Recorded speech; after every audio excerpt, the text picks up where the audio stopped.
15-20 minutes.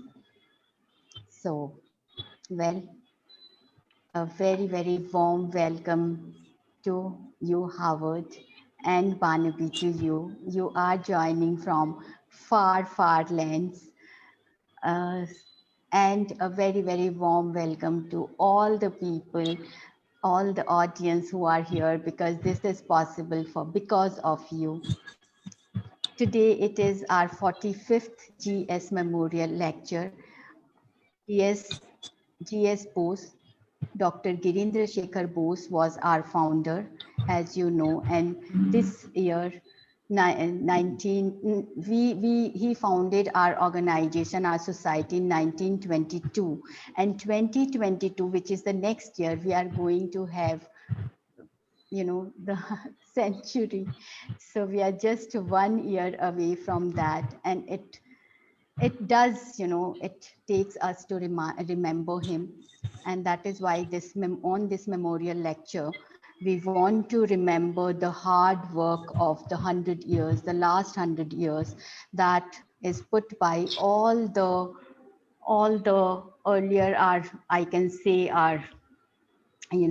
starting with Freud and Dr. G.S. Bose and people who had been coming after them. They had put up all the hard work, and that is why we are here today.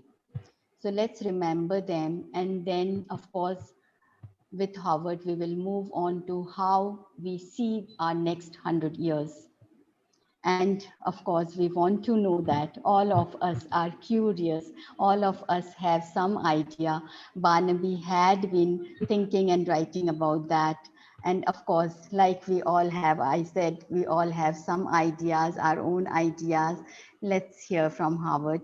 Before that, our President, Dr. Mishra, would be giving a welcome address, and then we would move on to Howard. Yeah. Hello everyone, good evening, because it is evening in India, and a very warm welcome to all of you, especially to our eminent speakers and our audience. This is, as Bharti has just explained, the 45th Girindrasekhar Memorial Lecture.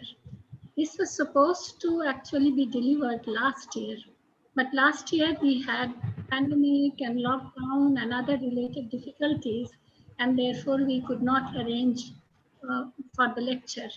But this year we have been able to arrange it, and we have two very eminent psychoanalysts with us, Howard Levine and Barnaby Barrett, who will chair the session, and Howard will be the speaker.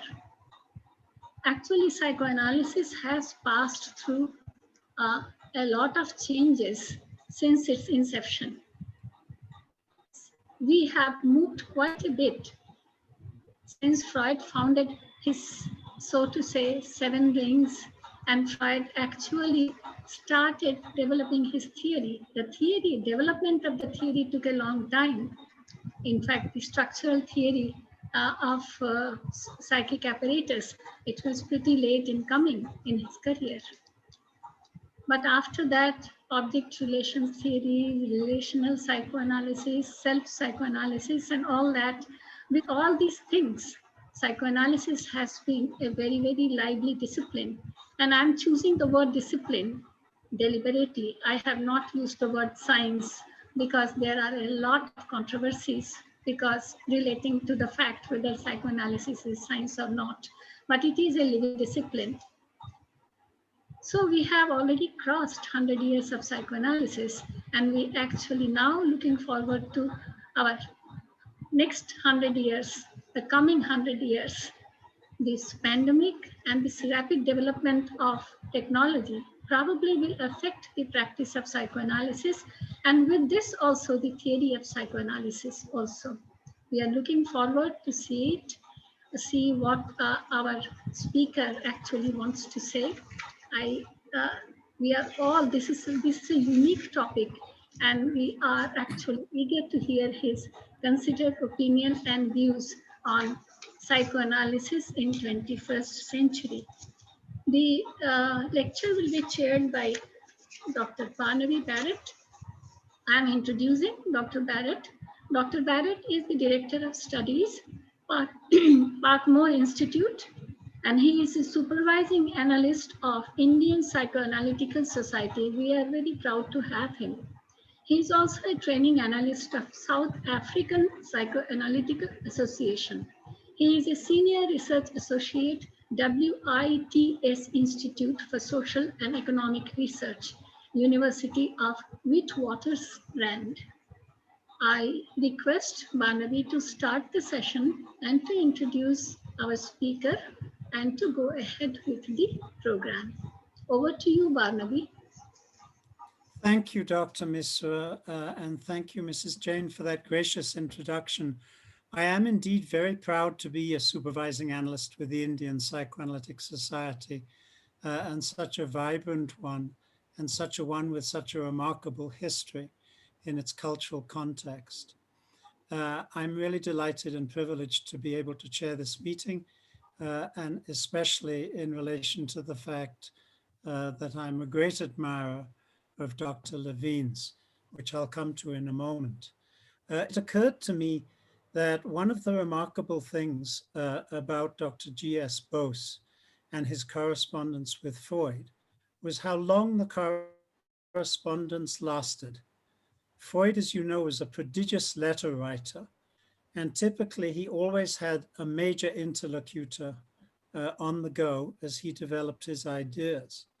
And typically, I think, his letter writing to any one correspondent would last a number of years. There'd be an exchange of ideas, there'd be disagreements, and eventually Freud would let the person drop and move on. This certainly happened with Jung. It also happened in a way with Otto Rank, with Ferenczi, with Steckel, and so forth. But the correspondence with G.S. Bose lasted for 17 years, despite the fact that they had disagreements theoretically that were never really resolved on either side. And I think this is a very fascinating and germinative piece of psychoanalytic history. I think it reflects in many ways what I will call Freud's latent yearning for knowledge from what might loosely and hopefully not illegitimately be called Asian wisdom. There's no accident that Freud had a statue of Vishnu always on his desk. It's no accident that when he was visited by Yabe, Dr. Yabe, a Buddhist psychologist late in his career, he got so enthusiastic about the ideas that he heard that he apparently rushed into Anna Freud's study and said something like, "This is what we've been doing all along." I'm not giving that as an exact quote because I don't remember the exact quote, but this is written in Freud's diaries. So I think there's something very interesting here about this intersection, because psychoanalysis as a discipline, as Dr. Misra correctly defines it, has been dominated by North Atlantic thinking. And it is very easy for all of us, as I think we all know, to get stuck in a rut of whatever particular clinical theoretical perspectives we were offered in the course of our training. It's very difficult to be open-minded, and it's very difficult to look closely and to think deeply about the different strands of what comes under the rubric of psychoanalysis and how they relate. And particularly the strand that was of concern in the correspondence between Dr. G.S. Bose and Sigmund Freud, the issue of Oedipality, triangulated thinking dominated by language and linguistic representation, and other forms of thinking, emotion, motivation that impact the human mind and its functioning. It's very easy to get stuck in one way of thinking, but Freud did not, even if some of his ideas, even at the end of his life, were not as developed as we might have wished. We, of course, wished that he could have lived a lot longer. Now, one person who has not got stuck in the thinking of his training, and who is, in my assessment, one of the preeminent clinical theoretical thinkers alive in psychoanalysis today is Dr. Howard Levine. And it really is an honor for all of us members of the Indian Psychoanalytic Society, that he would give this commemorative lecture. Dr. Levine is a prodigious writer. He was trained in the Boston Psychoanalytic Society, which, rather like my training, which came just a few years after his, was very locked into an ego-psychological perspective. I hope that's Howard, Dr. Levine, I hope that that's fair to say. Yes. But here is someone open-minded enough and sensitive enough to his own clinical experience to have expanded and broadened his perspectives on how the human mind functions and how we as healers can help it function in a better or freer fashion. He has opened himself to the thinking of Bion, of Andre Green, and of numerous others, as I think he will now tell you. His background is that he is a member of the American Psychoanalytic Association. He is a member of the Psychoanalytic Institute of New England in the United States, the Contemporary Freudian Society, and he's on the faculty of NYU Postdocs Contemporary Freudian track, all very eminent institutions on the East Coast of the United States. He's on the editorial board of the International Journal of Psychoanalysis and of Psychoanalytic Inquiry. But aside from that, he has written and contributed to our literature and to the profundity of our thinking, or the potential profundity of our thinking. He has stimulated and contributed to that enormously. He's editor-in-chief of the Wilfred Bion Studies book series. He is author of Transformations of the Unrepresentable. I can't do it with a French accent. And the forthcoming book, Affect, Representation, and Language. He's co-edited books, one that particular Unrepresented States, which has had a remarkable impact across the globe on our clinical thinking, and also a book called The Construction of Meaning. He has co-authored or co-edited numerous other publications, which I recommend highly be pursued. Dr. Levine, it's an honor to be the one to be your chair, and I invite you to share with us your perspectives and your wisdom. Thank you, Barnaby. That's a most generous introduction, and it's wonderful to have you as chair of the meeting and to be here. I want to thank Dr. Jain and the organizing committee. My only regret is that I'm not with you in person. So let me begin. At the end of his life, when Erik Erikson returned to Cambridge, Massachusetts, I interviewed him for the newsletter of the Boston Psychoanalytic Society Institute. I asked him, what was it like to be in Vienna with Freud in the early years, at the beginning of psychoanalysis? His eyes lit up.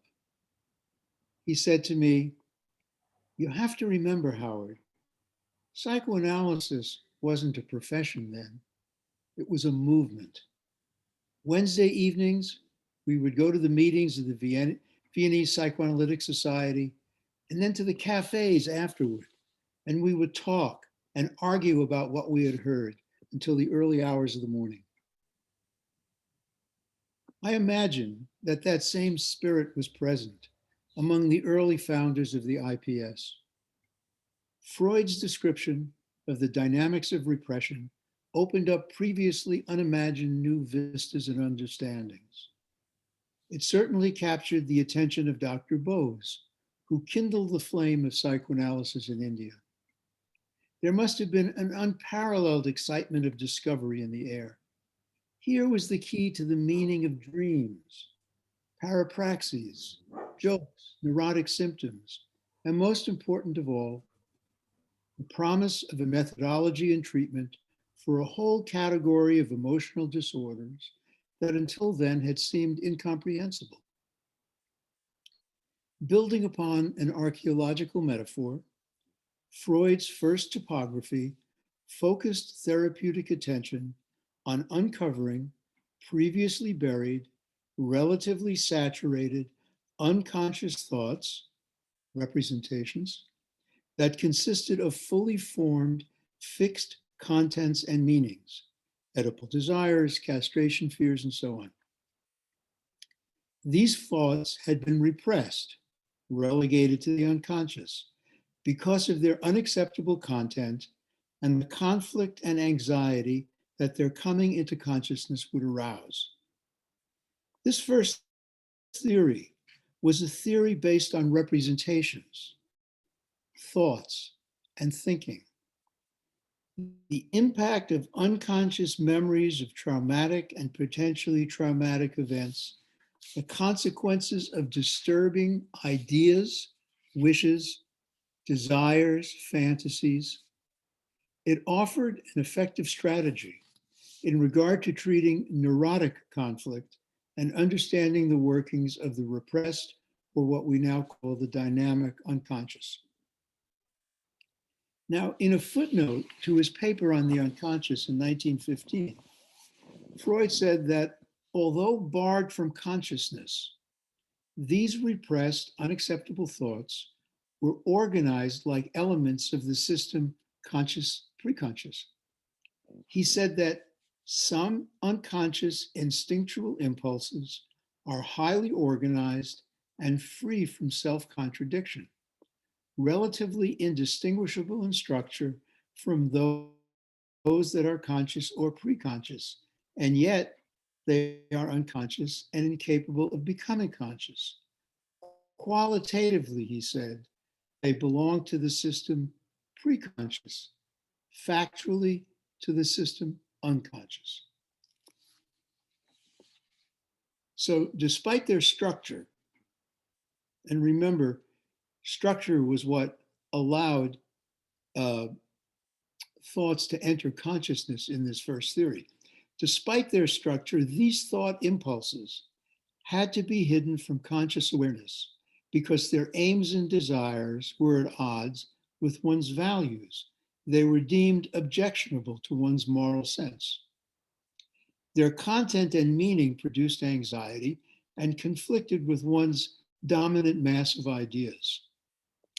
Their emotional charge, however, secretly persisted, continued to exert an influence, pressed for symbolic, if not direct expression, and could be transferred to other, less problematic, similar, or temporally contiguous ideas that then stood in symbolically in conscious awareness for what could not be openly spoken about or known.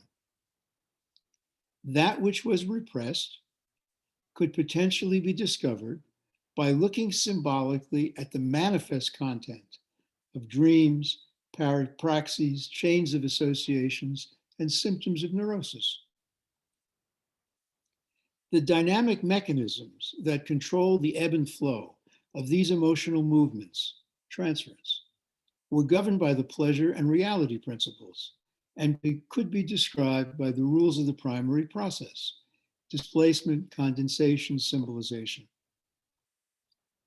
Thoughts, ideas, fantasies, memories were the carriers of emotional charge, cathexis, and these reflected wishes, hopes, needs, desires.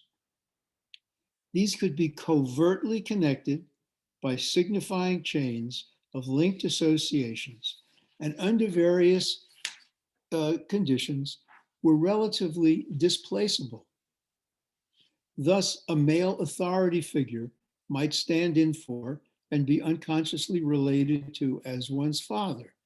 A cigar was almost never only a cigar, and so on. Now, applied to a theory of therapeutic action, Freud's first topography emphasized making the unconscious conscious, undoing repression, recovering forgotten memories, recognizing forbidden fantasies and wishes, and so on. In this formulation, repression is the archetype mechanism of defense, while its action is that of removing fully formed, unacceptable ideas from awareness, it does not distort, disrupt, degrade, or delink the ideational content. Hal Boris, who was a colleague, teacher, and friend of mine, whimsically used to say, in order to repress something, you always have to remember what it is you're supposed to forget.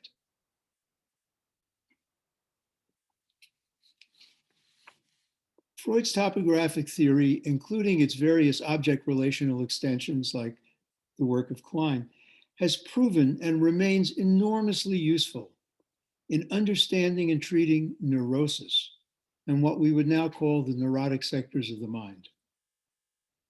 However, as analysts and their patients have painfully learned over the years, the application of this theory beyond neurosis has proved problematic and limited. Cesar Botella summed this up when he said, the analyst's interpreting speech, which is capable of revealing a repressed representation residing in the system unconscious, a representation that is already there, it is a conception that is valid solely for well-mentalized psychoneuroses. Even as the IPS was being formed in 1921, the landscape of psychoanalysis was beginning to change. Increasing contact with patients whose difficulties lay beyond neurosis, patients who suffered from the intractable effects of unconscious guilt, negative therapeutic reactions, traumatic repetitions, perversions, addictions, psychosomatic illnesses, and so on.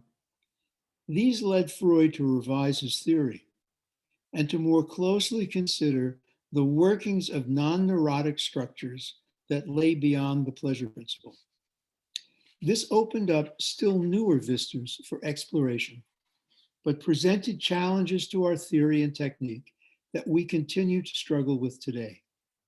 These can offer us a blueprint for where psychoanalysis might be heading in the 21st century. So I'm going to go beyond neurosis now.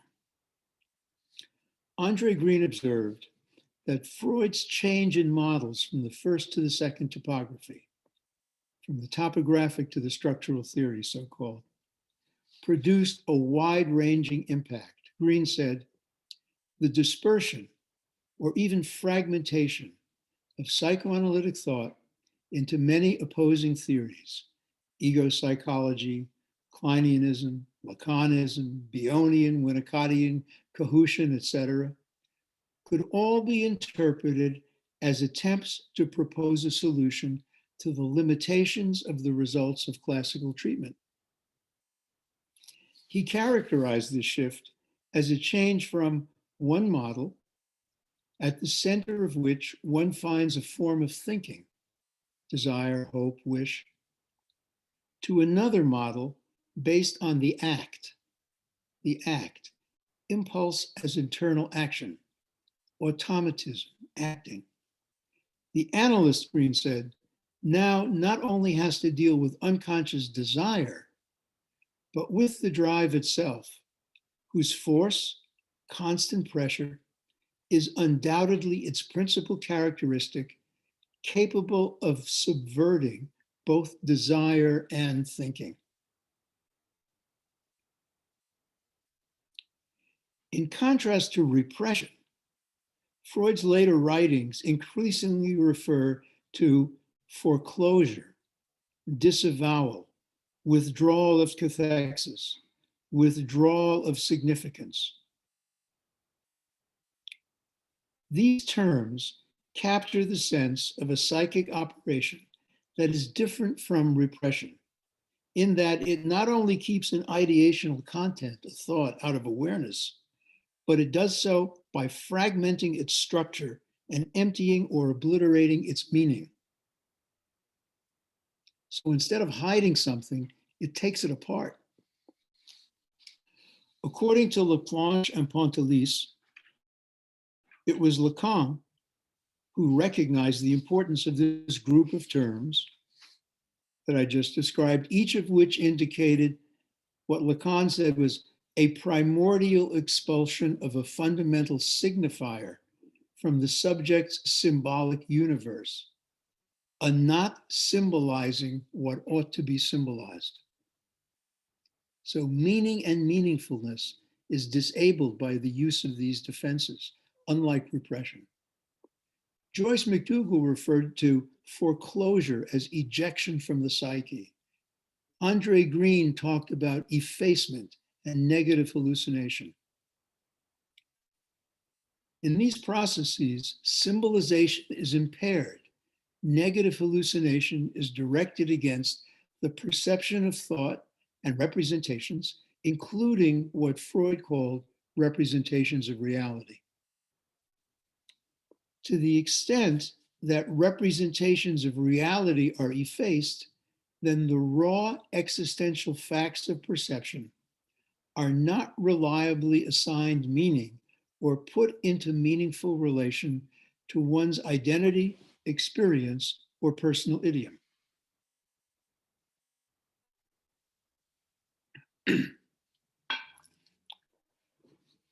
Unlike the intactness of the hidden repressed ideational contents, once something is effaced, foreclosed, decathected, disavowed, it is assumed to be cast out of the mind rather than just hidden from awareness.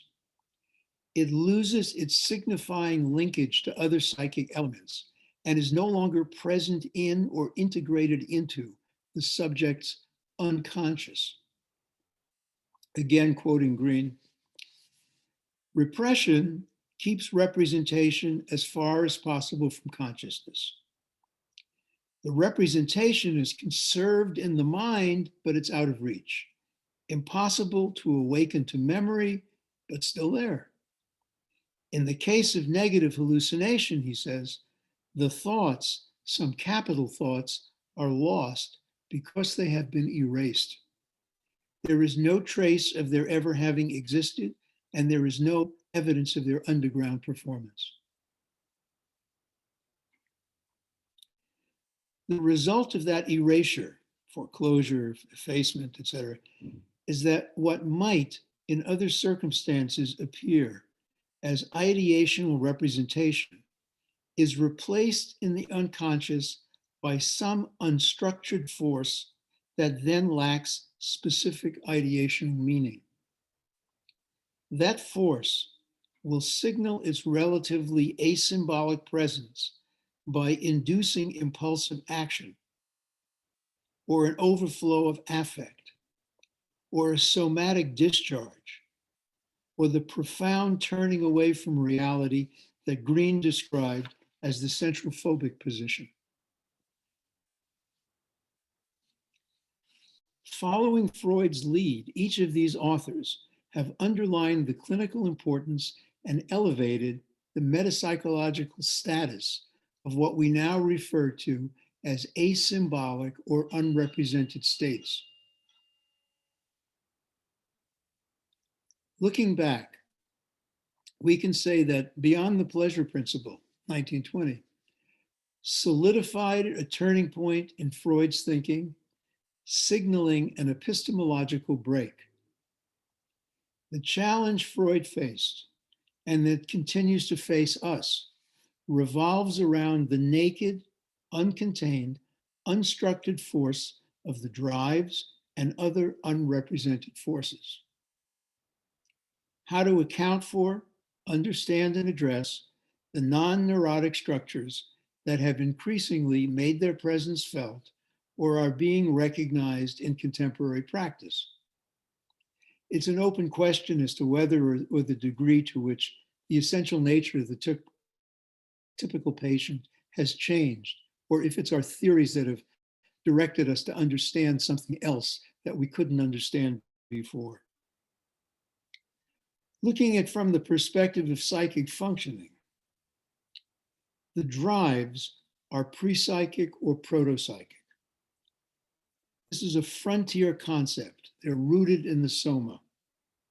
This should not be, this metaphor, by the way, should not be taken to assume that I'm advocating a mind-body split. Derivatives of the drives may appear as psychic elements. How do they appear? Thought, emotion, or impulses to action. Those are the three forms drive derivatives take. In line with the footnote of 1915, Green argues that the id and most of the unconscious consists mainly of drives, impulses, and affects, rather than formed thoughts or ideas. Unbound, unrepresented elements, impulses, affects, and actions that are not yet metabolized in beyond sense of the term and cannot be fully transformed into, captured by, or associated with words and their presentations. Quoting Green again, what Freud is trying to tell us is that the unconscious can only be constituted by a psyche which eludes the structuring of language. It is constituted essentially of thing presentations, impulses, and affects. For Green, the separation between preconscious and unconscious is not open to discussion. There exists a real break, a change of regime separating the two agencies. What this means for clinical theory is that we have to distinguish between the repressed or dynamic unconscious, in which thoughts are organized, structured, saturated as to meaning, but rendered unknowable, and the unstructured unconscious, which consists of unrepresented and unrepresentable force without meaning yet, force that we will later assign meaning to. Included in force without meaning are the precursors of what are not yet thoughts, but have the potential to become thoughts. These await realization, transformation, and saturation that will allow them to emerge in any number of multiple possible meanings. A significant clinical implication of Freud's second topography is that each psyche contains both structured and unstructured areas and forces, represented and unrepresented areas of the mind. For all patients, neurotic and non-neurotic, the transference can be seen as the locus of a primordial struggle between discourse and action. That which is or can be bound by and put into words versus the elements of the psyche that cannot justifiably be connected with language. Where unstructured layers of the mind predominate, true free association, that is, symbolically linked chains of unconsciously related ideas and emotions, may be weak or relatively absent.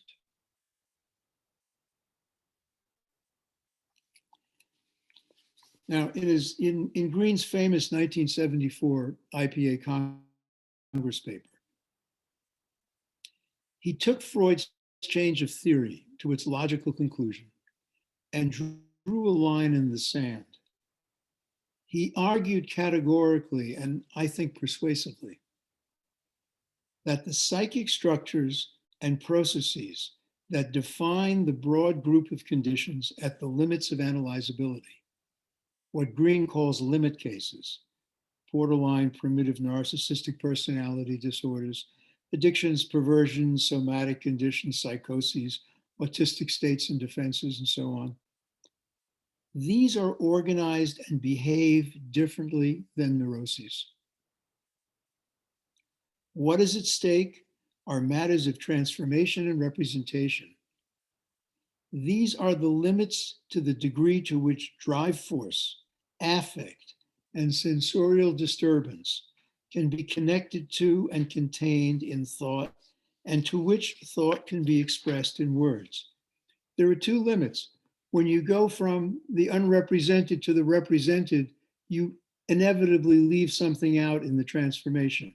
And when you go from the first layers of representation, which are, I don't even know the word, we don't even have a word for it, but they are not yet spoken thoughts. To speak them, you also have a transformation that leaves something out.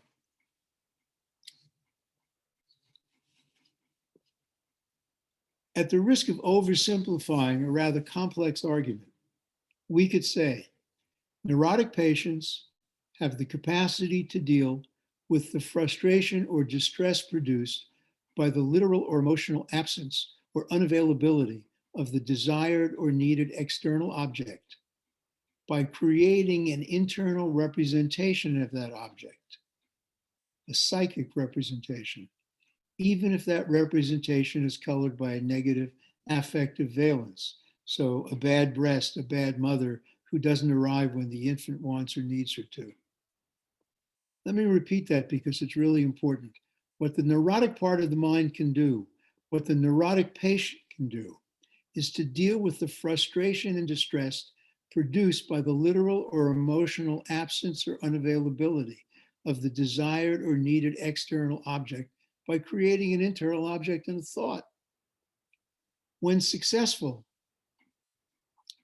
this process contains and structures the potential emotional turbulence and traumatizing force of drive and perception. It does it by linking affect and impulse to ideas, and then linking emotionally charged ideas to each other in narrative bits and ideational chains to form a matrix that becomes the basis for free associations. The movement of this process from unrepresented to represented to narrative bits to linked associational chains reflects a universal and persistent tendency that I have called the representational imperative. And I described it this way. Psychic activity is governed by an inherent pressure, a pressure to form representations and link them into meaningful, affect-laden, coherent narratives. This pressure originates in internal or external sources, drives or perceptions. It exerts a demand upon the mind for psychic work, and this work ranges, the effect of these forces ranges from catalytic to traumatic. If kept within optimal bounds, it has the potential to activate capacities for representation, which serve a vital protective role as they create, structure, and organize the mind. It is the creation and linking of representations that will in part determine whether or not any given pressure can be contained within the bounds of what is optimal or will exceed those bounds to become traumatic. Bion spoke of this activity as an adaptive, evolutionary achievement of the psychic apparatus and one of its main raisons d'etre.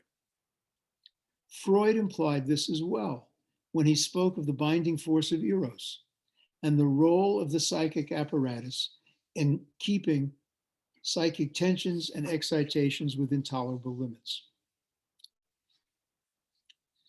The neurotic's capacity to create a psychic representation and keep the object in mind, although often unconsciously, in the face of disappointment, frustration, or distress, implies the presence and adequate operation of ego functions, such as self-object differentiation, contact with reality, frustration tolerance, symbol formation, and so on.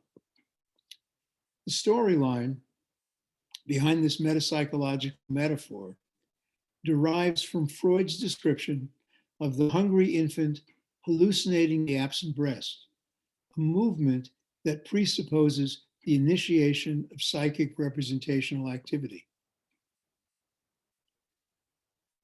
You remember Freud says that after the first feed, the next time the infant is hungry, the infant creates a perceptual identity of the experience of having been fed, that's a hallucination, that momentarily satisfies the infant, but then the hunger pains continue. And so the satisfaction of the hallucination of the perceptual identity breaks down. And that's the beginning of the infant's learning the difference between inside and outside reality and fantasy. It's the initiation of psychic representational activity. Oh, the infant says, so to speak, although that's way beyond the infant's mental capacity at this point. That perceptual identity was only an imagination, a memory. I got to wait for the real thing. For Freud, frustration tolerance and the capacity to psychically represent the absent object are fundamental to the birth of thought. The actual absence of a gratifying external object initiates a process born of need or desire that leads to the creation of an internal presence, a potential idea, a representation of that object. In neurosis, or for the neurotic normal sectors of the mind, frustration, absence, and loss do not ordinarily disable the homeostatic, regulatory functioning of the psychic apparatus or disturb its basic structural organization. Frustration, absence, and loss leads to internalization, object representation, the creation of thoughts and fantasies, even when their content is unacceptable to the superego. These are reflected in and constitute the subject matter of the dynamic repressed unconscious that shapes the discourse of neurotic patients, whose words can, for the most part, be relied upon to make sense and have and maintain fixed and agreed upon meanings. Neurotic patients may not always say what they mean. They generally mean what they say. Limit cases lack these capacities.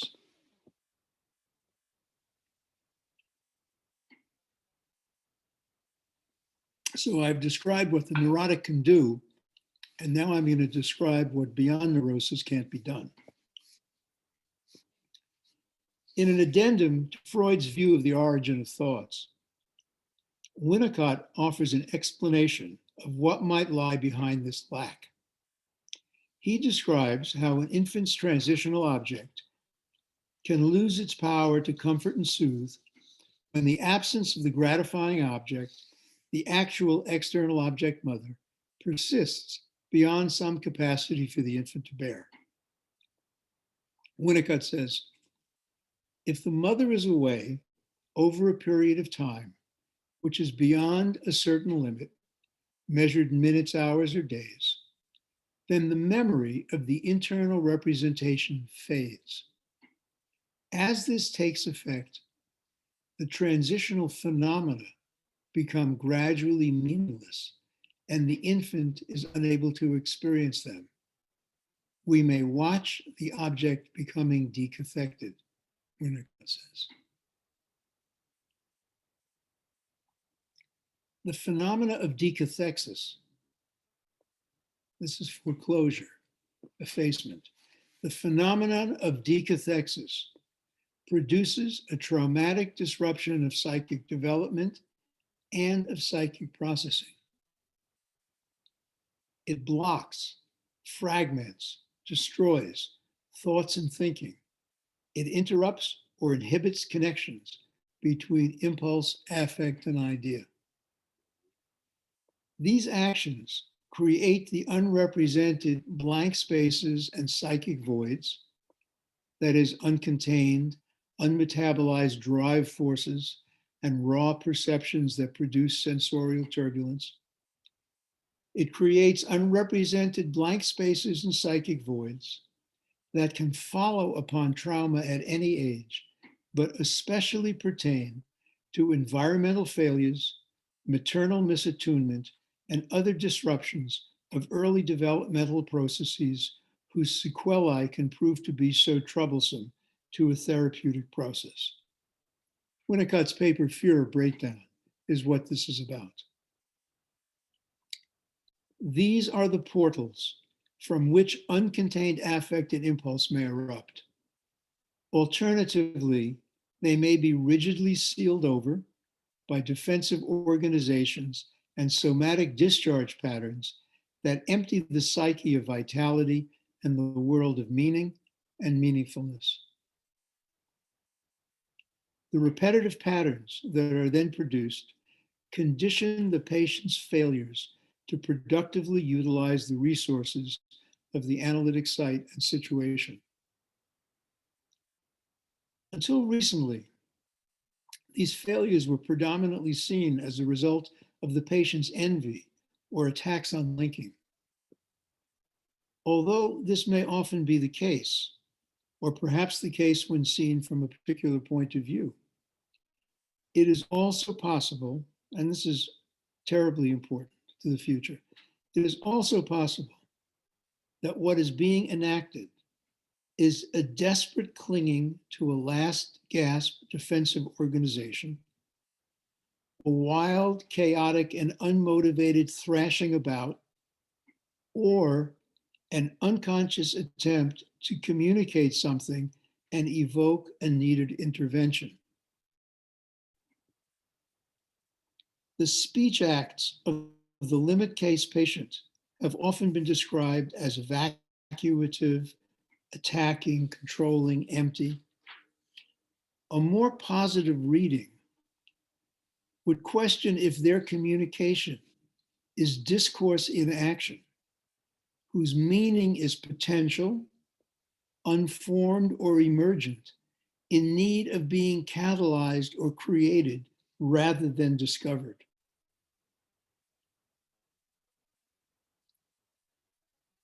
Now, this second formulation of the cry for help in the chaotic action follows from the assumption that it will be the ideas and emotions evoked in the analyst by the patient's action that will contain a vital clue to what only can be communicated in this way, perhaps as a signal rather than a symbol.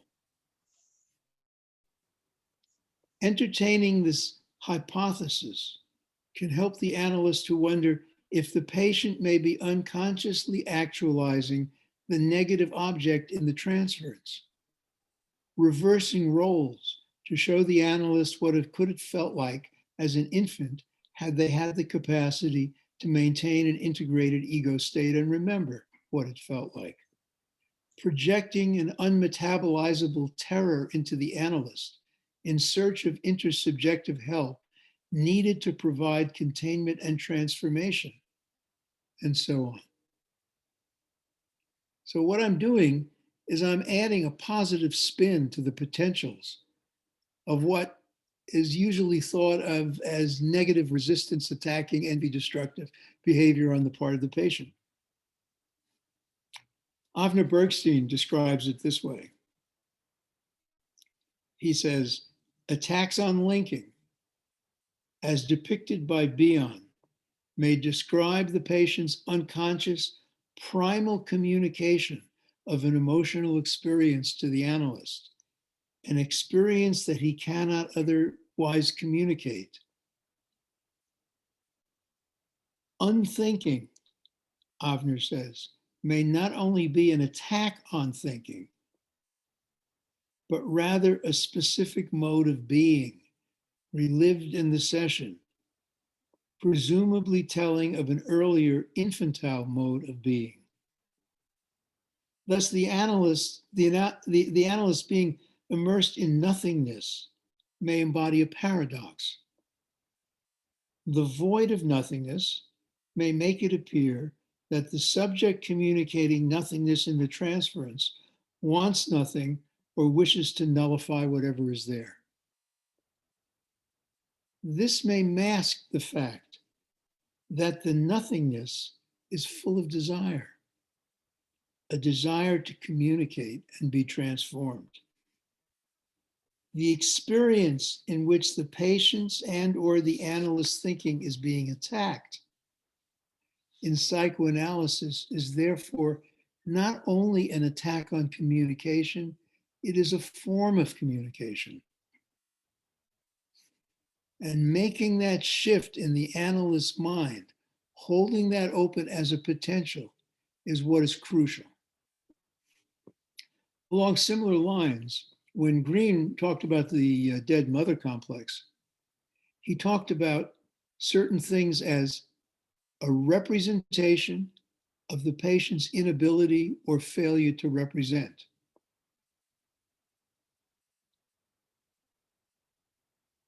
And he suggested that rather than an attack or resistance, the limit patient's failure to free associate may indicate that thought production has become impossible. Rather than hiding something unacceptable from consciousness, that's what Freud said, say whatever comes to mind, and when the patient stops talking, it's because something unacceptable has come to mind and has to be hidden. Rather than hiding something unacceptable from consciousness, a blank space or empty-headedness may be an accurate description. A description that nothing, a failure in thought production, is what is there, and that the patient needs the help of another to restore, or perhaps even to create for the first time, the capacity to dream thought and meaning into existence. In regard to limit cases, the basis for analytic understanding and intervention may lie more in the analyst's intuition and construction of the plausible meaning of the dramatic and scenic action dimension of the relationship than in the semantic meaning of the words that are spoken.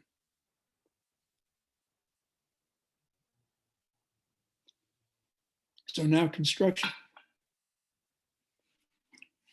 In his paper on construction, 1937, Freud acknowledged that it is not always possible to uncover or repress pathogenic thought, wish, fantasy, or memory. He recognized that a construction, which is a presumptive hypothesis offered by the analyst, can sometimes serve the same dynamic role in the analytic cure as recovery of a repressed traumatic childhood memory. In essence, the analyst's role in the analysis of the neurotic and the neurotic parts of the mind is basically deductive and uncovering. With limit cases, what is often required is that the analyst must catalyze or even sometimes initiate an inductive, intuitive process of meaning making. This raises concerns about suggestion and compliance and the boundary, between construction and impingement. It should not be construed as a denial or refutation of the possibility of the patient's oppositional, destructive, or evacuative action. Rather, I am proposing that no matter how destructive and oppositional a patient's behavior may seem or be, there may be a perspective from which it can also be regarded as a desperate, potentially useful communication and a call for help. The cultural critic Marshall McLuhan said, "The meaning is the message." At the limits of analyzability, it may be that the meaning is the massage, the evocation in the other. Bion attributed an unconsciously evocative form of communication to what he called the psychotic part of the personality. He maintained that the normal neurotic part of the personality contains a contact barrier made up of thinkable alpha elements that divide consciousness from unconsciousness and waking life from sleep. It is the contact barrier that makes communication via the stably fixed meaning of words possible. He said the psychotic part of the personality is structured by a beta screen made up of beta elements. And This allows for communication by evoking feelings in the other.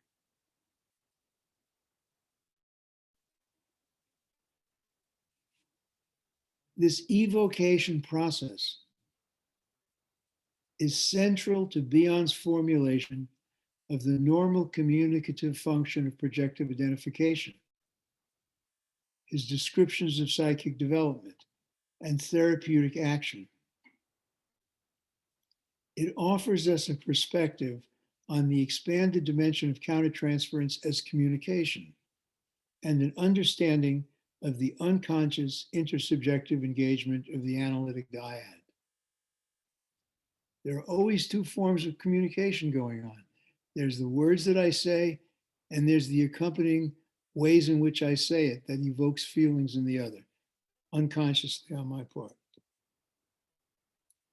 Since every personality can now assume to be made up of both neurotic, normal, and psychotic parts, we can better appreciate that the patient's discourse, in fact, both discourses that comprise the analytic dialogue, will consist of two levels or channels of information. One is the semantic meaning of the words spoken. The other is whatever paralinguistic data accompanies the linguistic meaning of what is being said. There's an old swing era song lyric that says, "It ain't what you say, it's the way that you say it." In all of us, at all times, these two channels are inextricably intertwined and operate simultaneously. They provide the words and the music, semantic meanings, and paraverbal spin of our discourse. In non-neurotic patients, it is this second channel of communication, the music, the evocation, the paraverbal spin, that often predominates.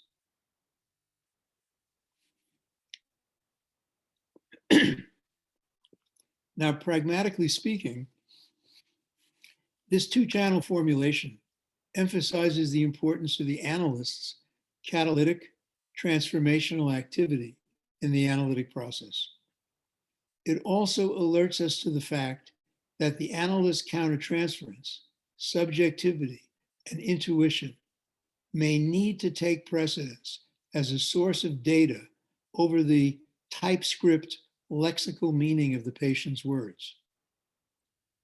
We are well advised to try to implement Bion's suggestion of listening to our patients without memory and desire in an attempt to engage a different kind of free-floating attention than one that predominantly follows the lexical meaning of words. In order to focus on psychic rather than sensual reality, analysts have to attend to a total situation that also includes contributions from what is being stirred up and evoked within themselves. Of course, these stirrings are not necessarily simply and immediately translatable into interpretations or useful understandings and interventions. They have to first be vetted for their potential communicative value, relieved of possible distortions arising from countertransference in its narrow sense, and then transformed by the analyst in order to inform useful contributions to an interpretive process.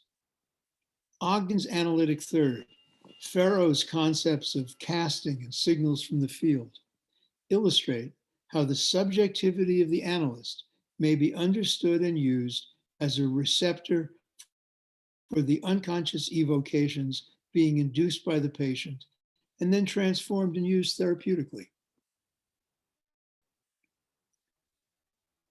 Because non-neurotic patients cannot easily string together symbolically linked sequences of thoughts to form free associations or use the analytic setting as a facilitating environment, following the semantic meanings of their verbal productions and assuming that these are meaningful indicators of unconscious content are not always sufficient to ensure analytic progress. Something more must be added. Bion speaks of the unconscious intersubjective sharing of alpha function, described in his theory of container-contained. Green tells us that this something more that needs to be added is a mode of symbolization derived from a dual organization of patient and analyst and a need for structural integration through the activities of the object. In order for the cure to go forward, Green says, the presence and the help of the object are essential. What is demanded of the analyst is more than his affective capacity and empathy. It is his mental functions which are demanded, for the patient's structures of meaning have been put out of action. I was talking to colleagues the other day and about this notion of these two tracks, the neurotic and the beyond neurotic track.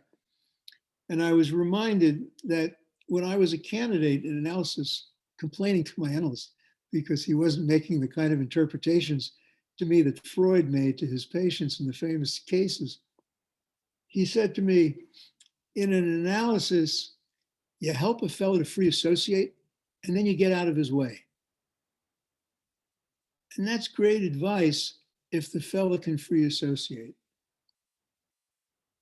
All that I'm talking about beyond neurosis, about the unrepresented, about the need for transformation, has to do with the myriad of ways in which we have to help a fellow to free associate so that we can get out of his way and let him do his more neurotic classical thing if he or she has the capacity to do that. So Green says, what's needed for the cure to go forward is the analyst's mental functions. That's what the patient needs because the patient's structures of meaning making have been put out of action. The analyst's internal psychic processes and active interventions are needed to catalyze, support, sometimes even stand in for the patient's capacity for symbolization. This need places an emphasis on the reality of the presence and the quality of the psychic and emotional functioning of the analyst as external object. Again, Green, more and more frequently, we see analysts questioning their reactions to what their patients communicate, using these in their interpretations along with or in preference to the analysis of the content of what is communicated. Because the patient's aim is unconsciously directed to the effect of his communication rather than to the transmission of its content, unquote. So again, Green is referring to Bion's evocation rather than what the words mean. It's what I'm evoking in you by using these words in the way I'm using them, with the tone and the rhythm and the affect and so on. What is required is a personal contribution from the analyst if the analytic process is to move forward, and psychic development, organization or reorganization are to take place. This emphasis upon the emotional participation and contribution of the analyst is consistent with an important rebalancing of analytic thinking that began in the second half of the 20th century. Winnicott with the facilitating environment, Bion with the mother's capacity for reverie, Hans Luold talking about the gleam in the mother's eye, Olanier, the affective response of the object and the qualification of infantile experience at the level of the primal, Green, the emotional absence of the dead mother. All of these and more emphasized the role played in the psychic development of the infant or the patient by the actual characteristics and emotional functioning of the object. Now, I've said an enormous amount, so I'm going to try to summarize in a very brief and simple way so we can have a chance to discuss. It's hard to imagine a more central concept to psychoanalysis than that of the unconscious. In fact, Freud believed that affirming the existence of unconscious mental processes was an obligatory cornerstone of analytic theory. I think it was in his encyclopedia article. He said, the assumption that there are unconscious mental processes, the recognition of the theory of resistance and repression, the appreciation of the importance of sexuality in the Oedipus complex. These constitute the principal subject matter of psychoanalysis and the foundation of its theory. While few, if any, in a psychoanalytic audience today would doubt or question these assumptions, after more than a century of analytic practice, we continue to find ourselves on the brink of revising our understanding of the very nature, organization, and structure of the unconscious. We do this as we struggle to fully explore, operationalize, and describe all that we mean by this core foundational term. The expansion and elaboration of our understanding of the unconscious to include that which is unrepresented and unrepresentable, and the implication of this expansion for analytic theory and technique is what lies at the heart of the struggle. I've tried to describe how, for a large part of our history, across a broad range of psychoanalytic geographies, languages, theories, the unconscious was seen as equivalent to the repressed or dynamic unconscious. That is, a repository for thoughts that were fully formed ideational elements of the psyche, but were not accessible to being directly known by one's conscious mind because they produced anxiety, were deemed unacceptable by the superego, and were therefore banished from conscious knowing. Their removal from consciousness did not necessarily alter their organization or meaning. The paradigmatic examples of the ideational elements in need of repression revolved around wishes, fears, and fantasies of Oedipal relationships. It was Freud's great discovery that it was these very wishes, fears, and fantasies that produced and resulted from the neurotic conflicts and splits that could then be revealed, decoded, resolved by following and interpreting dreams, symptoms, parapraxes, chains of associations, and so on. Each of these involved elements of thoughts, that is, representations, that could lead via displacement, condensation, and symbolization to other fully formed and pre-existing hidden latent contents and meanings, which could then be uncovered and revealed. Freud defended the logic of a treatment based on these formulations back in 1905 against charges of suggestion and compliance by comparing the process of psychoanalysis not to that of painting, where an image is built up on a blank canvas, but to sculpture, where nothing is added and things are only taken away to reveal a form that was already present, but hidden from the beginning.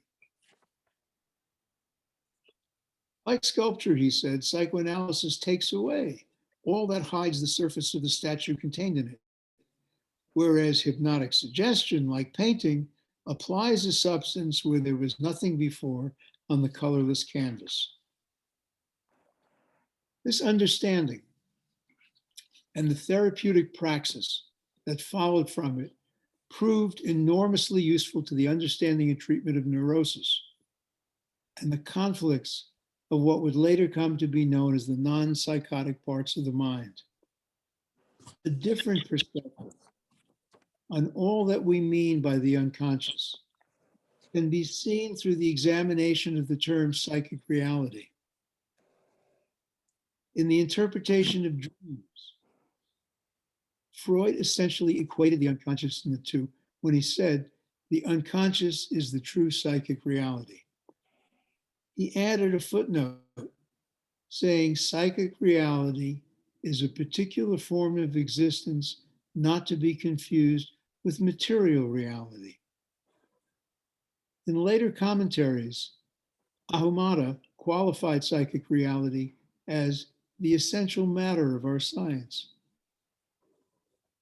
Horacio Echegoyen called it the decisive concept in the development of psychoanalytic thought, making the point when Freud defined this field of his and our research. Laplanche and Pontalis added, when Freud speaks of psychic reality, he is not simply referring to the proper field of psychology, conceived as having its own order of reality and as being open to scientific investigation. He means everything in the psyche that takes on the force of reality for the subject. And Daniel Vidlochet said, by opposing psychic reality to material reality, Freud opposed not internal and external reality, but two divergent ways of thinking. These statements about psychic reality have implications for our understanding of the unconscious. As we follow their trajectory, we move from a static conception of the unconscious as a place filled with hidden contents to something that seems to be or contain both process and product, a way of thinking that confers a sense of reality upon objectively perceived, or is it subjectively generated, experience. We might say that in its intimate relation to psychic reality, perhaps the unconscious is or possesses a mind of its own, capable of generating a simultaneous alternative picture of reality opposed to a more veridical perception. I have tried to describe how, in moving the focus of our interest beyond neurosis, Freud and those who followed some of the implications of his second topography have brought us to begin to recognize an unmapped, inaccessible state of mind, something unconscious that has never been anything else, has never been conscious. Whether it should be considered mental, proto-mental, primordial, or designated by a different name is a matter of definition. What is clear is that this designation refers to an entity that is different from the dynamic unconscious and behaves according to a different set of rules and parameters than how we conceptualize the normal neurotic sector of the psyche. Freud's primary process requires the organization and existence of psychic ideational contents, that is, representations, to which emotional charges and drive cathexes can be displaced and relocated. It is doubtful whether sufficient resting places and containers for affect and drive exist in the infinite space of the unstructured unconscious. The unstructured unconscious is a mental realm unrestricted by three-dimensional space. It cannot be grasped by our senses, which are limited to a finite perception of external reality. That's what Bion taught. The unstructured unconscious denotes an area of the mind that is not embedded in or fully describable by language, and so cannot be approached with our usual classical analytic tools. It is part of the personality where experience remains non-mental as an overwhelming frenzy of stimuli inside the mind and body. That's a phrase used by Avner Bergstein. An overwhelming frenzy of stimuli inside the body. The chaotic forces of the unstructured unconscious may produce sensations, a meaningless frenzy, but absent transformation and containment, they cannot produce thoughts or fantasies, at least of the kind that can be mapped onto a set of already formed but hidden meanings that follow the form A wants to do X or get Y from B. You know, I wish, I need, I desire, and so on. Consequently, a great deal, if not all, of our unconscious and psychic reality refers to things that are not sensuous and are ineffable. Dion said, our problem in psychoanalysis is how are we to see, observe these things which are not visible? He said, the realizations with which a psychoanalyst deals cannot be seen or touched. Anxiety has no shape or color, smell or sound. That is the stuff of psychic reality. It's not available to be known through the empirical exercise of the senses. As we move further into the 21st century, what we will require is a theory of psychic functioning that follows from this recognition and a clinical theory that includes both the support, expansion, and development of psychic capacities and the uncovering of previously hidden unacceptable contents. This is a dual track theory, a theory that moves from a causal explanatory attitude to an attitude that seeks to understand and accept the uncertainty that is inherent in the infinite complexity of human development and personal relations.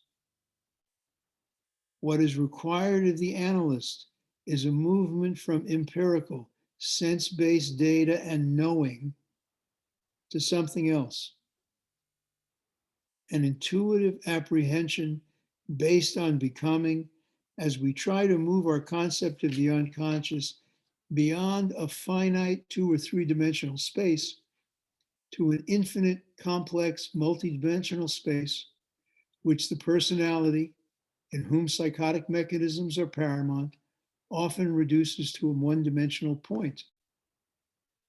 Appreciating the transience and movement of meaning requires the release of our grip on a 2 and 3-dimensional reality and surrendering to intuitive perception and imagination, allowing for the apprehension of multidimensional reality. The whole of the unconscious, WHOLD, the whole of the unconscious, the whole of psychic reality includes the order of the unthinkable and the unverbalizable. In trying to apprehend that reality in ourselves and in our patients, we must be prepared to encounter a constant reminder of our limitations and the ultimate aloneness of the human condition. The one saving grace is that in bearing this essential loss, we are as near as we can be to our patients and at one with the ultimate reality of being human. Thank you.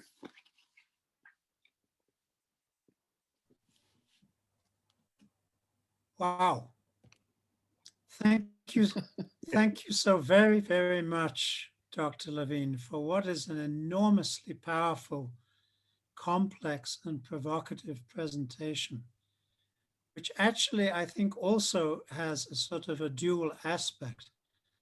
I think in a way I've summarized a lot of how far psychoanalysis has come since Freud's pre-1915 emphasis on repression and Dr. G.S. Bose's 1921 doctoral thesis on repression, how far psychoanalysis has come from that emphasis to where we are as a discipline today.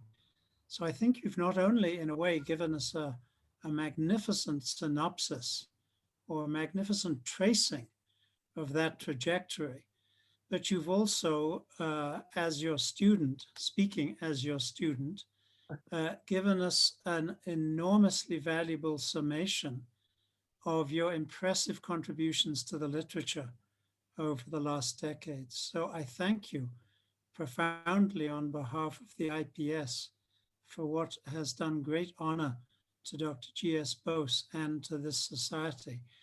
I think we're now going to open up for questions and Yes. queries, of which I suspect there's going to be an abundance.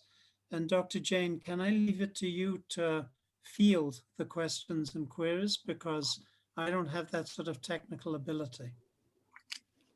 Thank you. Thank you, Howard, and thank you, Barnaby. It has been a great, great talk.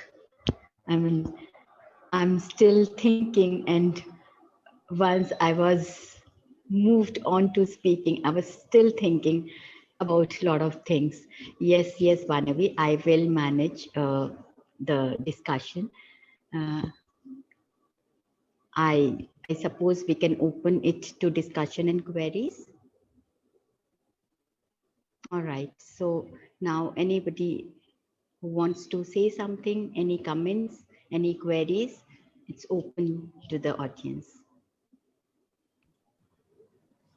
This is Ajit Mathur here. Yeah. I must say that I'm really staggered by the enormity of what you have given us this evening. I am tempted to ask two questions related to some aspects of what you have spoken about. One is about Otto Kernberg's work with the borderline patients. Would you say that in some sense it was also acknowledging this aspect of the proto-mental primordial, which was not easily representable? Or would you distinguish your approach from that work with borderline patients? That's one. The other is a more direct question, which has to do with the concept of projective identification.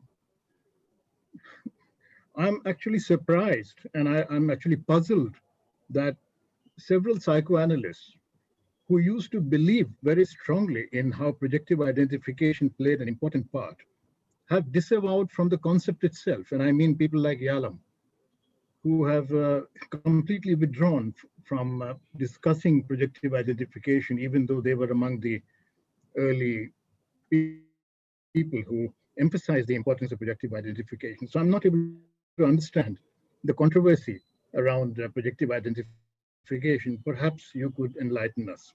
These are my two questions. Can we take a series of questions? We'll take the first three comments and then I will respond, and then we'll take a few more comments and I will respond, and do it that way rather than one at a time.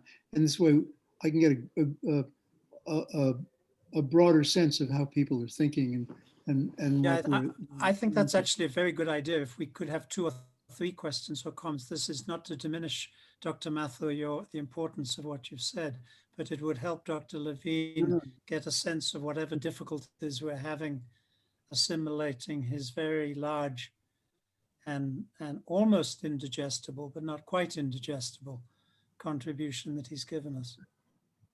Sure. So if there are any other questions or comments, it's open and you're welcome to speak your mind.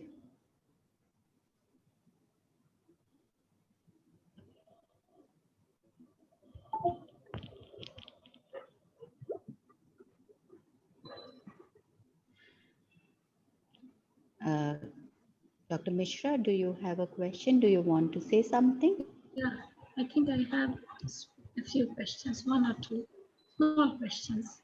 One is, I must congratulate and offer my thanks to Dr. Levine for this very excellent paper.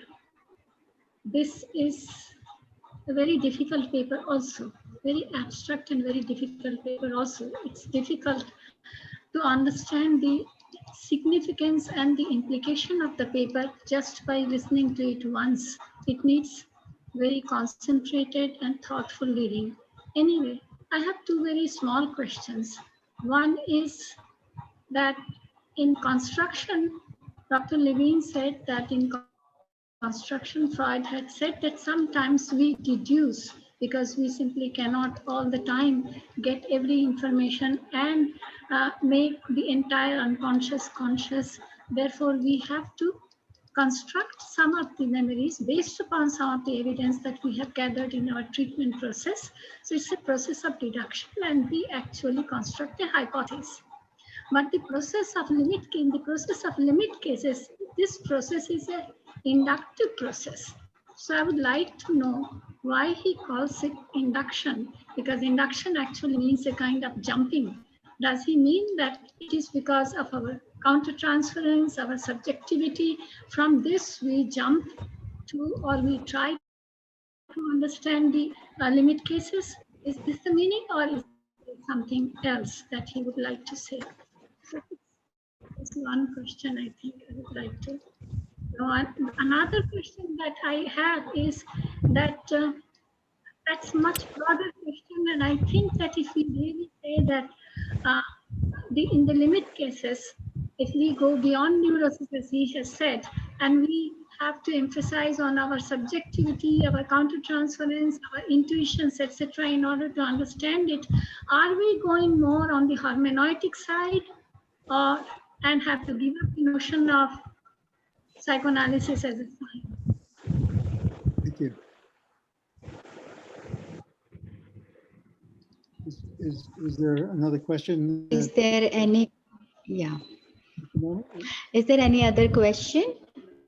Any query or comment? May I, Bharti, make a comment, please? Sure. I'm Hani, right? Yeah. Yeah. Thank you so much. That was really, it will take a long time to absorb the extent of the thoughts that you shared with us, and also the vast canvas of 100 years of psychoanalysis that you painted for us. I was just thinking that this being a Girindrasekhar Memorial Lecture as well, so one of the strands I was, again and again reminded of was that how Bose also conceptualized the unconscious as through a theory of the maternal, and also how Christopher Bollas again brings back the unconscious to the maternal. So while your exposition was simply stupendous on the clinical content, I would also like to hear, if possible, from you on the on notions of the unconscious as infinite. Thank you. Let me try to respond to some of these questions.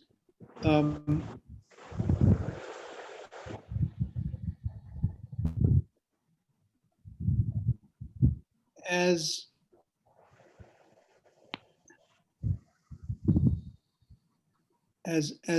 I understood Kernberg's work, which has been enormously useful and helpful in trying to work with borderline patients.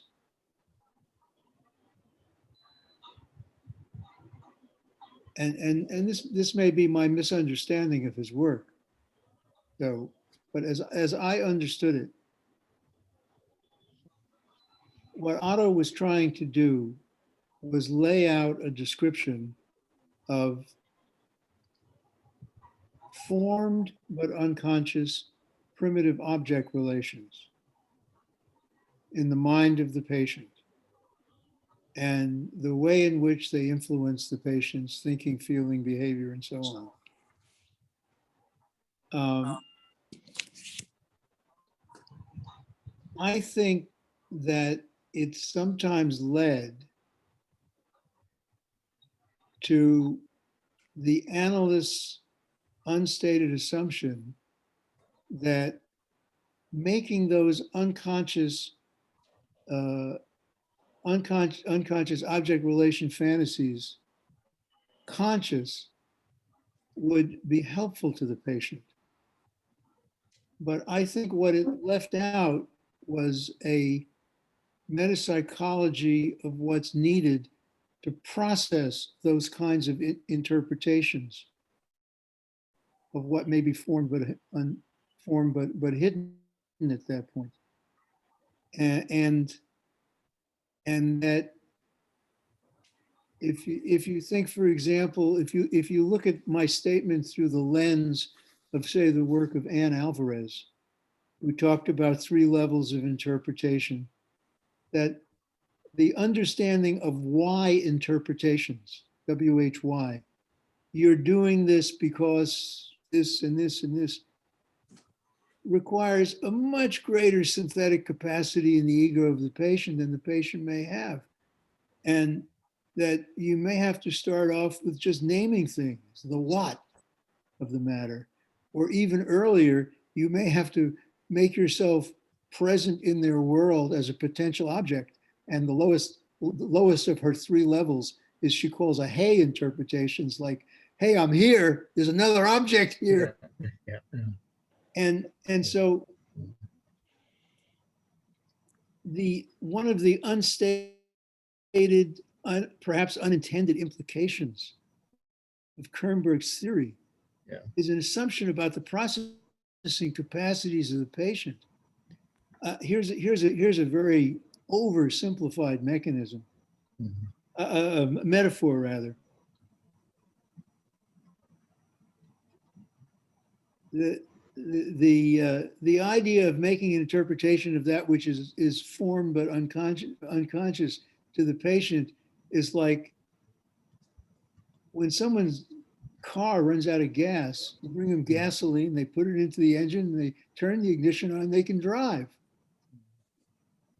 The limit cases have engines that can't use gasoline yet.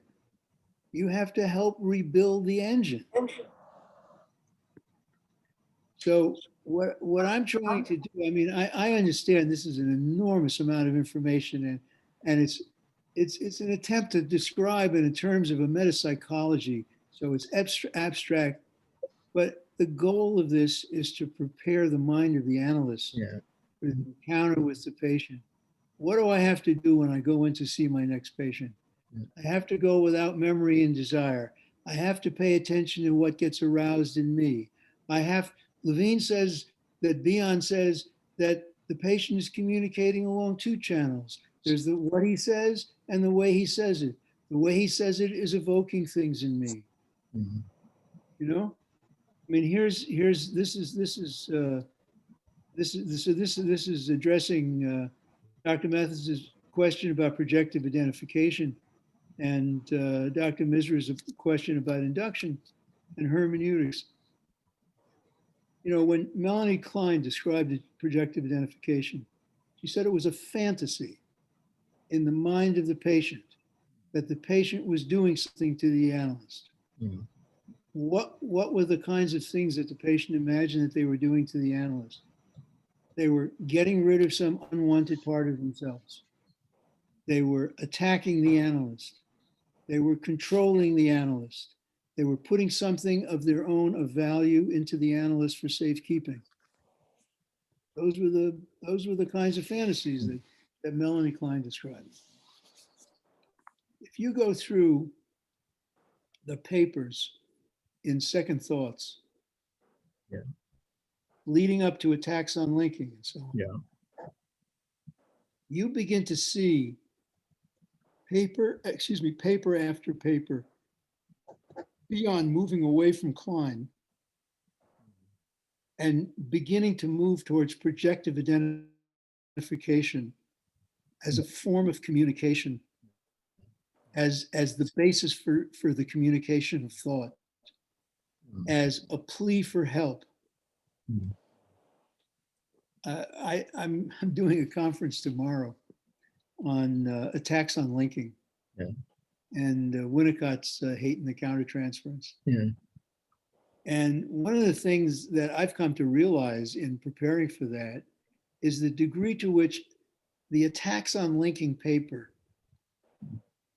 contains the culmination of this movement towards attacks on linking is really a communication about what's deficit in the patient's regulatory capacity.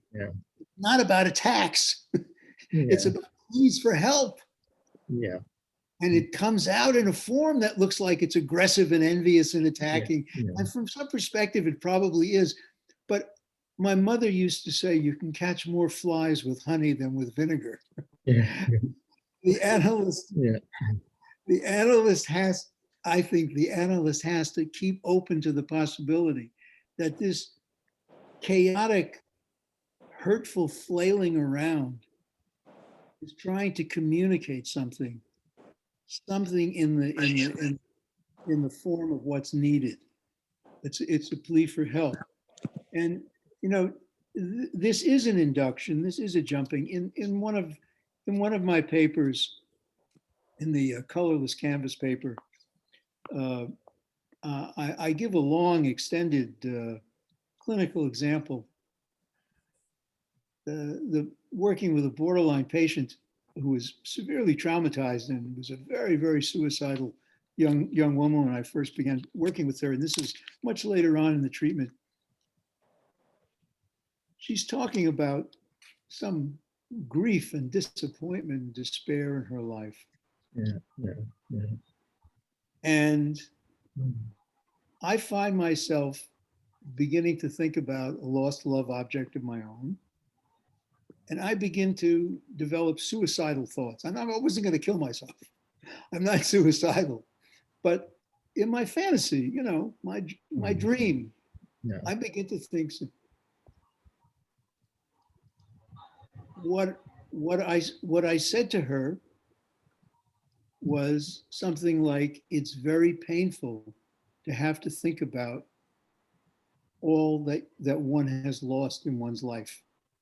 Okay, so I took my musings and so on, and you know, I decided this was the ballpark and this was the thing that I said. And she said to me, which is factually incorrect, but she said to me, I've never lost anybody. And out of my mouth was, I wasn't thinking so much about an individual person, but your opportunity to have had a more normal childhood. And I said that spontaneously, without thinking about it, but I knew it was right. And it was. And you could see by the impact of the session, she started to tear up and ba, ba, ba, ba. We, as analysts, we have to develop an analytic function, an analytic capacity that operates preconsciously, that operates all the time in our work with our patients, and that we have to come to trust it. And that it's a machine that transforms the raw material of, you know, like suicidal thoughts and remembrances of lost love objects into a workable analytic intervention, a plausibly workable analytic intervention. Sometimes it works, sometimes it doesn't. But that's how our minds work as analysts. And this is induction, because if you look at it in sensuous, linear, limited terms, you can never describe how you get here from there. You just do. And you know, that's the inductive part, the jumping part of construction.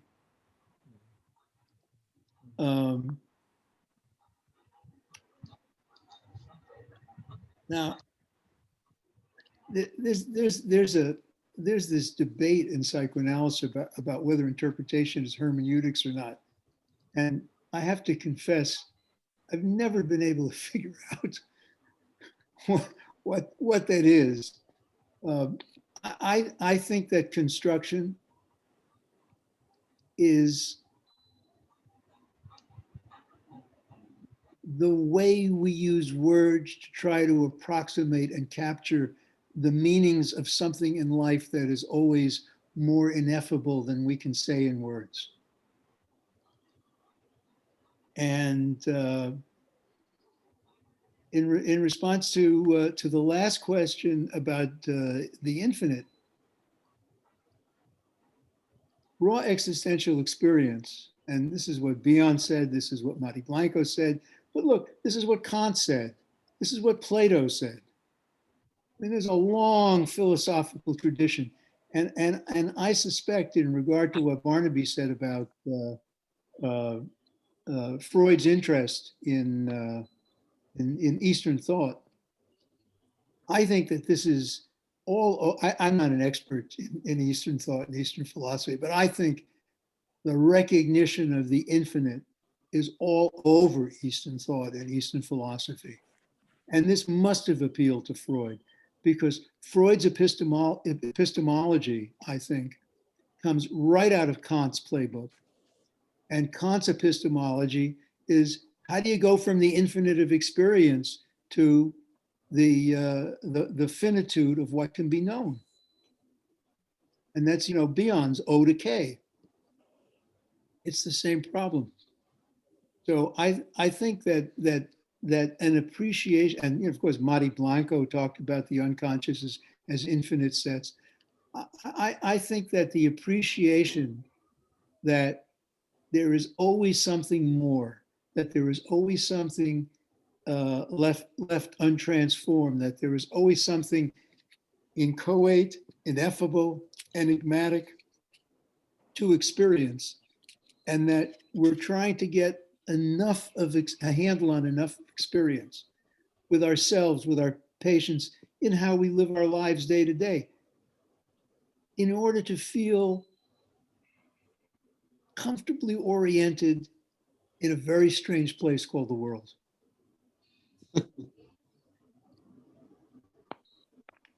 I'll say one other thing about abstract presentations like this. Andre Green said in his book on clinical thinking, he was asked once why he often didn't use clinical examples. He probably had Bion in mind, possibly, because Bion would say, you can't really tell someone what happened in an analysis. You can try to convey an experience of something that the patient and the analyst experienced, but you had to be there to really know it. Green said that when you talk about psychoanalysis at whatever level to an audience of psychoanalysts, if you connect with them, then the clinical examples from their own experience will come out between the lines of the story that you're telling and will be in the minds of their patients. That in some way it will elicit some thoughts in connection with the things that each of you are struggling with, if the presenter is successful. And if the only thing people came away from in this talk, which contains so many things, is the notion that when you're sitting with the patient, at any moment, if you say to yourself, does this patient need gas for his engine, or does he need his engine rebuilt? That already changes the landscape. And that, for me, that would be a successful lecture. I think it's been more than a successful lecture. It's been an outstanding one. Do we have, Dr. Jane, do we have other questions that are Well, urgent or burning or just simply fascinating?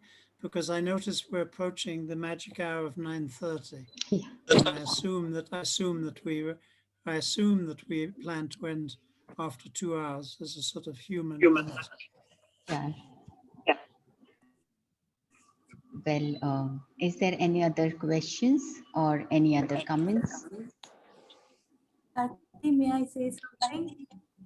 Sure, Pallavi.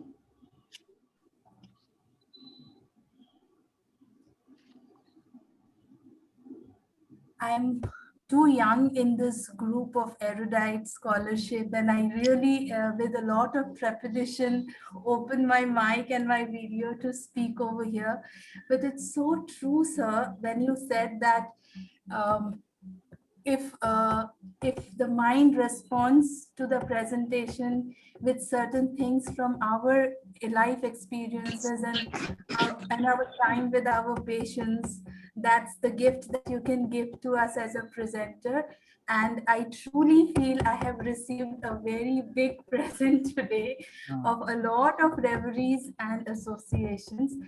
very grateful to IPS for having organized this this particular seminar. I think I will carry with me a lot of it in my years of growth.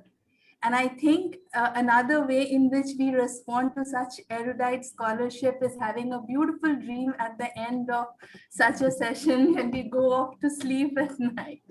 I hope to keep dreaming with what you have presented to us today. Thanks a lot. Thank you very much. That's very sweet. Thank you. Is there any other question remaining?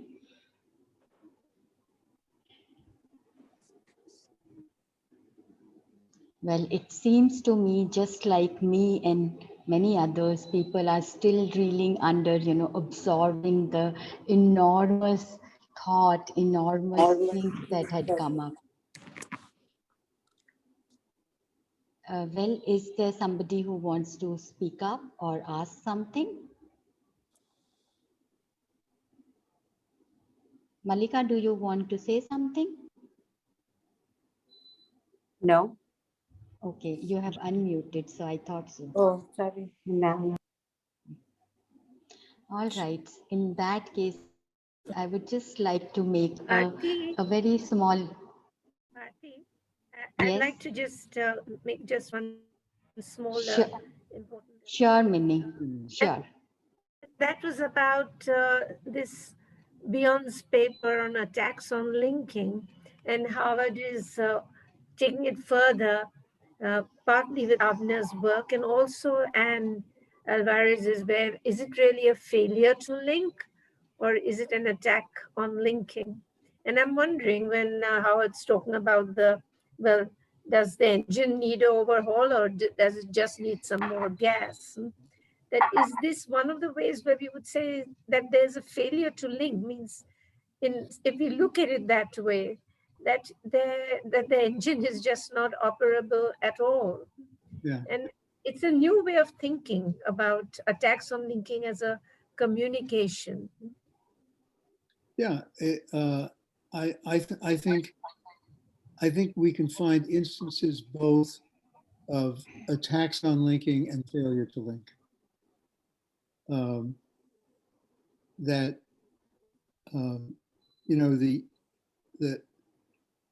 the Klein derived beyond position, and this is this is not. I mean, and Klein got it from Freud that when in Freud's paper on the neuropsychoses of defense, which was written before. I think it was something like 1894. It was written before 1900. When Freud described paranoia, he said when he described the three he described hysteria, obsessive compulsive, and paranoia. He said hysterics repress affects. Hysterics repress thoughts, obsessives repress affects, and paranoid patients repress reality. They withdraw from reality. And then he took that up in the Schreber case, where he talked about psychosis as a withdrawal of cathexis from reality. Linking, in a sense, I think has its origins in the notion of cathexis, although nobody talks about it in those terms.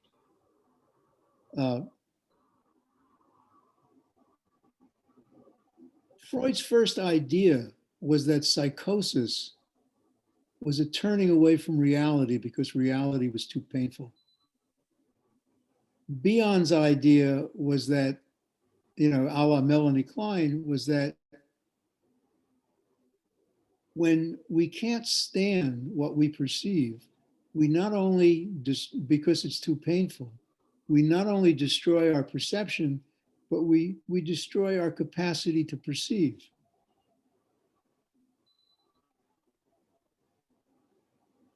But in destroying the capacity to perceive, which is an attack on linking, right?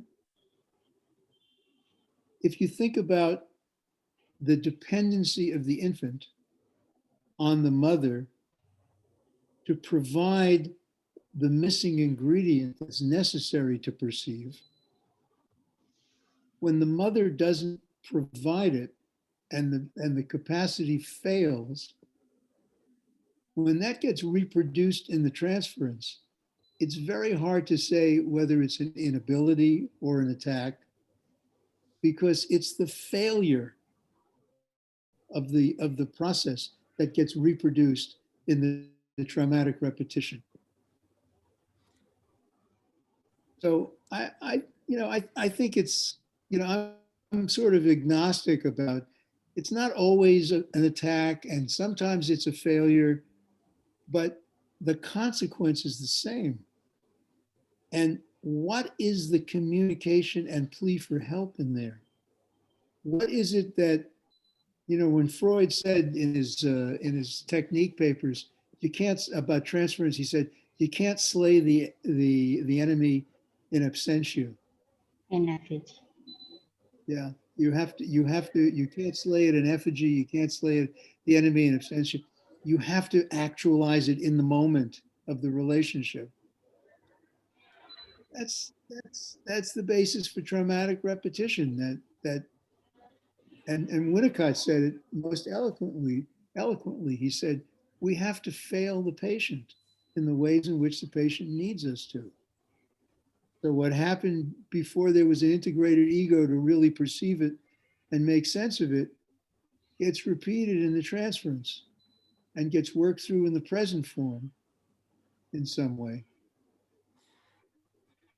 And that's the kernel of the crux of the point that I'm trying to make here, that we have to be able to keep ourselves open to what is the potential progressive movement that's needed in the midst of all of the storm that we're in with these difficult situations with patients. And sometimes we can't find it, sometimes we can, but to have it open as a choice and a theoretically empowered choice in the mind of the analyst is going to give us a tool for exploring something that I think is going to be to great benefit to psychoanalysis and to our patients, and is it going to be at the heart of the next movement in psychoanalysis into the next century. We have about 5 minutes, and I'd like to assert whatever prerogative I have as chair to ask you a simple question. Yeah. But one that I think is very important, because India is an enormously culturally diverse subcontinent. And I myself have been practicing psychoanalysis for over 40 years, and I have never yet seen a patient who comes from my own cultural background as a child. And now currently in South Africa, I see patients that are Zulu, that are Xhosa, that are Indian, that are Muslim, that so on and so forth. It seems to me that on the limit case patients, you're placing a great deal of traction for their healing on the process of the analyst's empathy, rather like a good mother empathizing what the baby wants and putting it into words for the patient because the patient can't themselves. So one of the things that worries me about this is, what does that mean if you're talking about rebuilding the engine? What does that mean about analyses that are essentially cross-culture in terms of culture, class, religion, gender, and so forth? How much, in other words, does the analysis get, in your theoretical framework, limited by the culture and the language of symbolism, the cosmology of meaning, if you will, that has to be shared between the analyst and the patient? It worries me. And yeah. I'd like you to say something that reassures me or that disturbs me. Either way, I'm open to both. Well, I think it's a very good and interesting point. Barnaby. First of all, I often tell my students that doing an analysis, especially of a limit case, is like being an anthropologist who goes into the Amazon to some tribe that has had no contact with the rest of the world and has been developing autonomously in an isolated form for many, many, many generations. And that the job is not to tell them how things work, but to find out how they think things work. And I think that this is true about transcultural situations and so on and so on. That one of the problems with being a person who belongs to a culture who happens to be a psychoanalyst is that you're apt to bring your cultural-centric views into the situation. And that constitutes old-fashioned countertransference in the narrow sense. And we have to try to find ways to work against that, no matter who we are and where we're working. Look, I'm analyzing a guy now who's a brilliant man. He grew up in an in a really bad African American ghetto, you know, where every other week someone was being shot and there was drug dealing, you know, just the worst of the inner city. And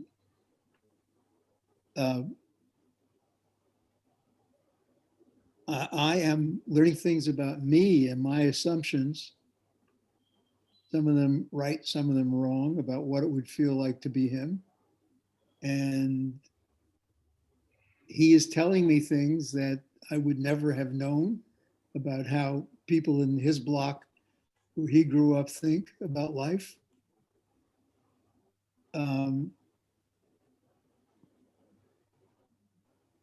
You see, I think the meaning making that has to go on in the unrepresented forms of the mind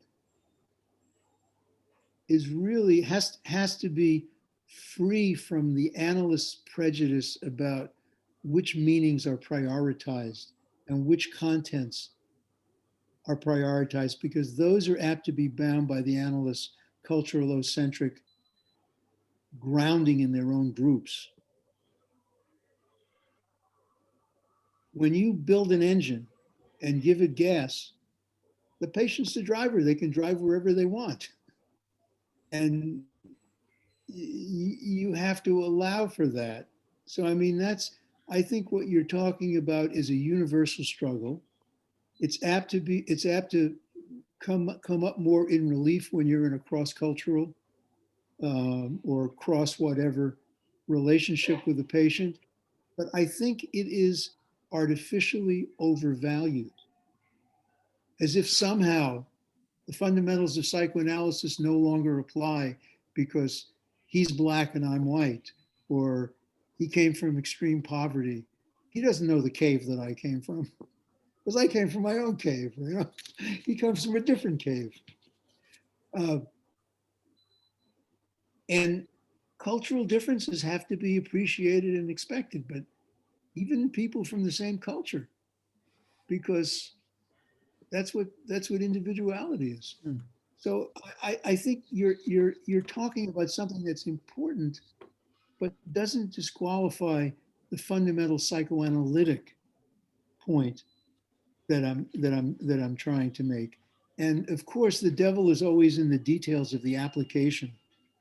And we would have to look at cases and situations in process to see how and why there were inhibitions or opportunities that were being missed or taken advantage of. And that would be a fascinating thing to do. I mean, I think our field would benefit greatly from that, from real psychoanalytic thinking about this, not preset political ideological thinking about it. Thank you. I think that's an interesting point, because if you read the correspondence between Dr. G.S. Bose and Freud, it always seems, if you read between the lines, that Freud was rather stubbornly attached to his own point of view. and yet tantalized by Dr. Bose's. In deference to our president, Dr. Misra, and our secretary, Dr. Jane, are we able to conclude? It's 9:30. Is that, or is there a hue and outcry to go on for another 2 hours, which we could easily do? But okay, in that case, I think as chair, we should close the meeting. Dr. Levine, we are really indebted to you. I know that this is being recorded. I hope that people will listen to it as much as possible. I hope that as a paper, it'll be circulated, since it's easier for some of us to read than to listen. I really want to thank you on behalf of the IPS for a most stimulating presentation, which does great honor to the founder of the IPS. Dr. Levine, we wish you a good afternoon, and the rest of us will wish each other a good evening. Dr. Jane, are we to close it there? Sure. Thank you. Thank you, everyone. Thank you, Dr. Levine. Thank you, Vanavi. And thanks all of you to be here. Thank you. Yes, and thank you all. It's a pleasure to be among you again and working with you again. And I look forward to more opportunities. Sure, we do so too. Very good. Thank you. Thank you. Thank you. Bye-bye.